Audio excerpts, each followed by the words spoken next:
नमस्कार, मैं हूं दिलीप चौबे। फाइनली वो दिन आ गया। आज 30वां दिन है अक्टूबर का और कल एक फिनाले का वीडियो बनेगा। तो आज का प्रॉम्प्ट जो मिला है हमें वो है वैकेंट। तो वैकेंट का मतलब खालीपन। ये बहुत ही ख़राब चीज़ होती है। मैं सिंगापुर में रह रहा था।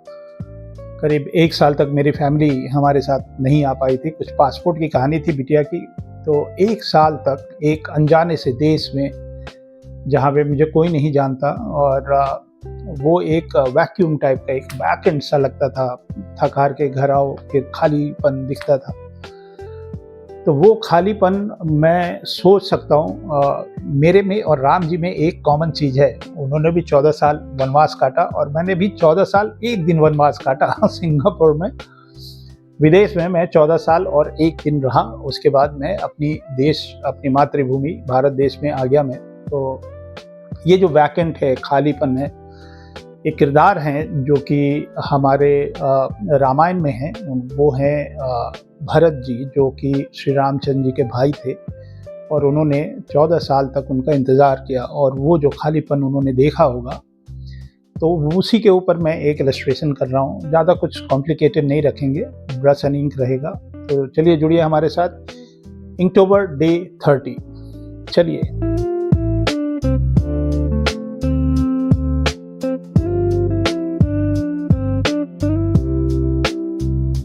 तो ये मैं बहुत ही सिंपल सा एक डिवोशनल आर्ट वर्क बना रहा हूँ, जिसमें श्री रामचंद्र जी की एक सिंहासन है जो कि वैकेंट है। और वैकेंट मतलब खाली पड़ा हुआ है। तो ये बड़ा इमोशनल सी कहानी है, एक कथा है जिसके अंदर भरत जी जो हैं अपने बड़े भाई का खड़ाऊ रख के और 14 वर्ष तक उनका इंतज़ार करते रहते हैं। तो ये एक बड़ी सुंदर सी एक श्री रामचंद्र जी की एक कुर्सी बना रहा हूँ मैं, और अलंकृत रहेगा।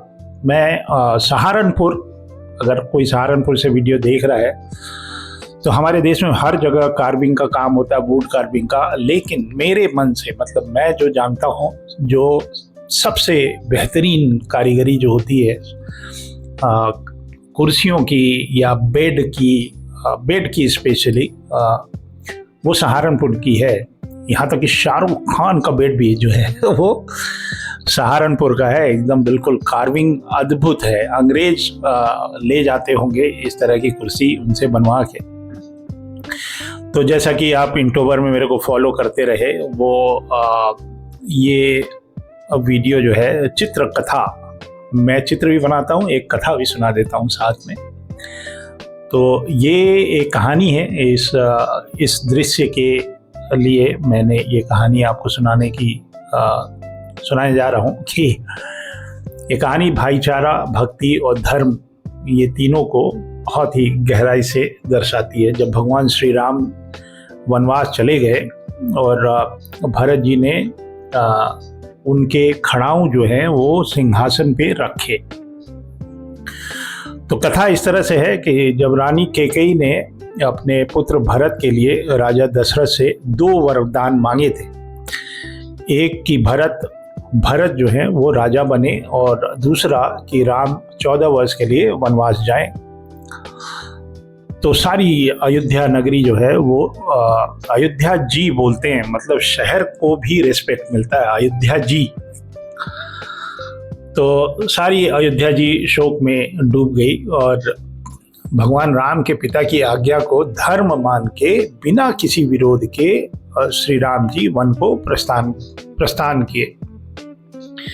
उनके साथ माता सीता और लक्ष्मण भी गए और पूरा नगर रोता रहा जब उनका प्रिय राजकुमार पैरों में जूते तक नहीं पहन के और वन की तरफ चला गया। तो भरत उस दिन अपने ननिहाल में थे। वो अपने नाना के यहाँ गए थे और जब वे लौटे और ये सब सुना तो उनको अंदर से बहुत दुख हुआ। तो ये मैं भरत जी को बना रहा हूँ और पेंसिल कर लेते हैं पहले, फिर ब्रश से काम करेंगे। तो जब उनको पता चला कि ऐसा हुआ है तो उनको अत्यंत दुख हुआ और उन्होंने अपनी माता कैकेयी को कठोर शब्दों में डांटा और कहा कि आपने ये अत्याचार कैसे किया। राम मेरे बड़े भाई हैं और वही अयोध्या के सच्चे राजा हैं। पिता दशरथ का देहांत हो चुका था और भरत का हृदय पश्चाताप से भर गया था। उन्होंने राज सिंहासन स्वीकार करने के लिए एकदम इनकार कर दिया और निर्णय लिया कि वो राम को वापस अयोध्या लेके आएंगे। तो वे गुरु वशिष्ठ और मंत्रीगण और नागरिकों के साथ सबके साथ वन में पहुंचे और जब भरत ने राम को देखा तो उनके चरणों में गिर पड़े और कहा, एक भरत मिलाप जो है ना, ये एक बहुत बड़ा इवेंट होता है बनारस में। जब रामलीला होती है तो शहर के बीचों बीच भरत और श्री राम जी का एक मिलाप होता है, भरत मिलाप। तो खुले में रामलीला होती है, एकदम सड़क के ऊपर, और हजारों लोगों की भीड़ होती है। तो जब मैं हॉस्टल में रहा करता था तो भरत मिलाप देखने जाया करते थे। ये अद्भुत सा एक फेस्टिवल है जो कि बनारस में बहुत फेमस है। तो ये एक दृश्य है जहाँ पे भरत जी और मिलते हैं श्री राम जी से। तो वहाँ जब ये पहुँचे तो उन्होंने कहा कि भैया अयोध्या आपके बिना अधूरी है, कृपया लौट चलिए। लेकिन राम जी ने शांति से बोला उनसे कि भाई, पिता की आज्ञा और धर्म का पालन करना मेरा कर्तव्य है और 14 वर्ष पूरे होने के पहले मैं अयोध्या नहीं लौट सकता। और भरत का हृदय एकदम टूट गया और सैड हो गए और उन्होंने राम जी का जो भी डिसीजन था उसको रिस्पेक्ट दिया और उन्होंने कहा कि ठीक है, मैं आपका निर्णय स्वीकार करता हूँ। तब राम जी ने एक लकड़ी का खड़ाऊ उतार के भरत को दिया। खड़ाऊ जो है वुडन होता है, चप्पल की तरह होता है, और वो उनको खड़ाऊ उतार के भरत जी को दिया और कहा कि भैया इन्हें अयोध्या के सिंहासन पे रख देना, ये मेरा प्रतीक होंगे और मैं लौटकर इसे स्वयं ग्रहण करूंगा। ये श्री राम जी ने बोला। फिर भरत ने आंसुओं से भीगे नेत्रों से खड़ाऊ को माथे में लगाया और अयोध्या लौट आए और उन्होंने राम के खड़ाऊ को सिंहासन पे स्थापित किया और स्वयं साधु वेश में नंदीग्राम में रहने लगे। तो ये जो चित्र मैंने बनाया है ये उस समय का बनाया है कि जब ये उनके चरण पादुका जो है वहाँ ले आके रखते हैं और उसके बाद ये भी चले गए। ये जो भोग विलास और जो राजा वाली जो चीज़ थी उन्होंने भी त्याग दिया, साधु वेश में नंदीग्राम में रहने लगे और 14 वर्षों तक केवल राम के नाम का राज्य चलाते रहे। ना अपने लिए कोई सुख मांगा, ना कोई वैभव मांगा। जब 14 वर्ष पूरे हुए और राम लंका विजय करके लौटे, जिस दिन हम दीपावली मनाते हैं, तब भरत ने आनंद पूर्वक उनके चरणों में खड़ाऊ अर्पित की और ये घटना सदा के लिए इतिहास बन गई, जहाँ एक भाई ने भक्ति, विनम्रता और धर्म की पराकाष्ठा दिखा के दुनिया को सच्चे प्रेम का अर्थ सिखाया।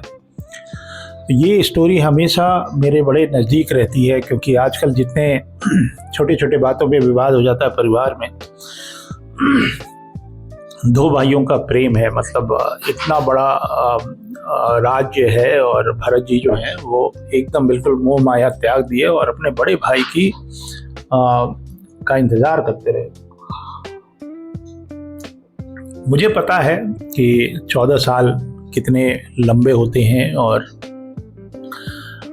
मेरे और राम जी में यही एक कॉमन है कि 14 साल का उनको वनवास था और मैंने 14 साल 1 दिन तक सिंगापुर और विदेश की धरती पे, मतलब 14 साल 1 दिन तक मैं NRI था, नॉन रेजिडेंट इंडियन। तो बहुत मुश्किल से कटता है, बहुत लंबा अरसा होता है। जो छोटे बच्चे होते हैं 14 साल में वो बड़े हो जाते हैं और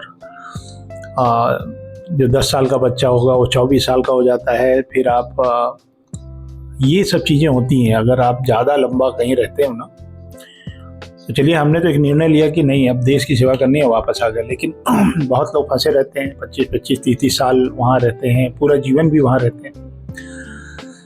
तो राम जी रहे वहाँ पे, पूरा वनवास काट के आए होंगे और तब जाके ये इनको सिंहासन पे विराजमान हुए।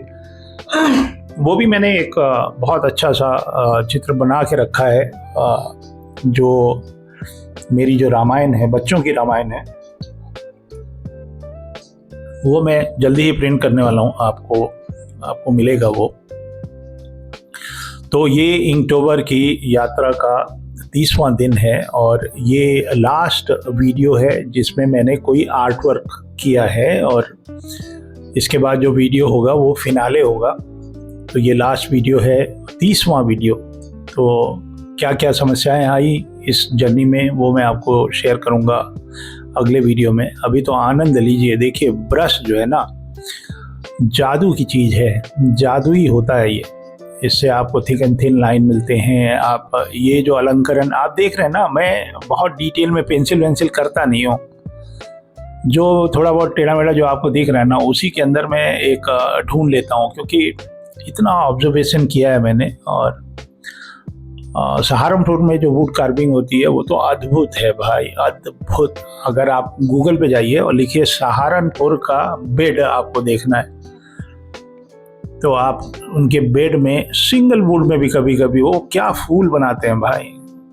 तो यही है, मतलब मैं बहुत रिस्पेक्ट करता हूँ जो लोग इंडियन ट्रेडिशन को, और जो कार्विंग, स्पेशली मैं कार्विंग इसलिए बोल रहा हूँ कि जो स्कल्पचर्स हैं ना वो भी कार्व्ड हैं। वुड का भी काम बहुत अच्छा होता है इंडिया में, और श्रीनगर में भी बहुत अच्छा होता है, मतलब जम्मू एंड कश्मीर में वहाँ भी एक अलग तरह की कार्विंग होती है। हर जगह है, मतलब अपने क्षेत्र में आप देखेंगे। लेकिन मैंने कुछ चीज़ें अद्भुत सी देखी हैं। आप सहारनपुर अगर जाते हैं, कुछ नहीं तो कुछ वीडियो ढूंढ लीजिए आप, सहारनपुर वुड कार्विंग। और लकड़ी की मूर्तियाँ भी बहुत बनती हैं, साउथ में बहुत सारी जगह हैं, वहाँ तो सैंडल वुड में भी बनता है, काम होता है। तो ये श्री राम का एक जहाँ पे बैठेंगे या बैठेंगे, तो मैंने ये सूर्यवंशी थे ना, तो ये मैंने एक सूर्य का एक मुख बनाया सबसे ऊपर, और उसका तेज बनाने की कोशिश की, और खूब अलंकृत बना रहे हैं। मतलब एकदम सहारनपुर का फर्नीचर, मैं बार बार इसलिए बोल रहा हूँ क्योंकि मैं वही बना रहा हूँ, और ये हमारी देश की गरिमा है। मतलब अगर आपने जीवन में कुछ काम किया है और आपको अपने घर सजाना है, तो एक बार सहारनपुर तो आप जाइए ही जाइए भाई। तो इस तरह से अद्भुत कला हमारे देश की है। और मैं कई बार दिल्ली जाता हूँ ना, तो मेरा मन करता है गाड़ी से उधर ही निकल जाए। खरीदना कुछ नहीं है, बस देखना है कि कैसे वो लोग काम करते हैं। अद्भुत है, अद्भुत।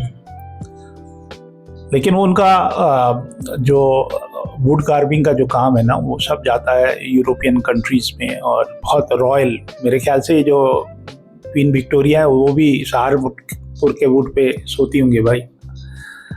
मुझे इतना पता है, शाहरुख खान के घर में ये सहारनपुर का फर्नीचर लगा है, आप समझ लीजिए।